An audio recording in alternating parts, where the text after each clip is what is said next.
এই সপ্তাহে হলিউডে মুক্তির অপেক্ষায় আছে 5 সিনেমা, যেসব ছবির গল্পে একদিকে যেমন আছে অ্যাকশন, ক্রাইম, থ্রিলার কিংবা কমেডি ড্রামা, তো অন্যদিকে আছে ডকুমেন্টারি বা হরর থ্রিলারের আমেজ। হলিউডের বহুল প্রতীক্ষিত সিনেমা দ্য ব্রাইড অবশেষে কাল প্রেক্ষাগৃহে দেখতে পাবে দর্শক।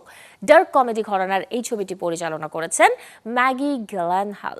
একই দিন মুক্তি পাবে অ্যাকশন ঘরানার মুভি আদ্রিয়ান গ্রুনবার্গের পরিচালনায় প্রোটেক্টর। অ্যাকশন গল্পের বিপরীতে এদিন মুক্তির অপেক্ষায় আছে ক্রাইম ড্রামা হিল। এটি পরিচালনা করেছেন জিয়ান খামাসা। এদিন আলোর মুখ দেখবে রোমান্টিক মুভি ইয়াং ব্লাড, যেটি পরিচালনা করেছেন হুবার্ট ডেভিস।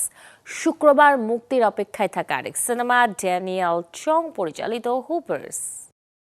বিশ্বের নানা প্রান্ত থেকে রেমিটেন্স লেনদেনে নগদ নিয়ে এলো হার না মানা হার অফার। সর্বনিম্ন 10,000 টাকার রেমিটেন্স নগদে পাঠালে স্বর্ণের হার জেতার সুযোগ।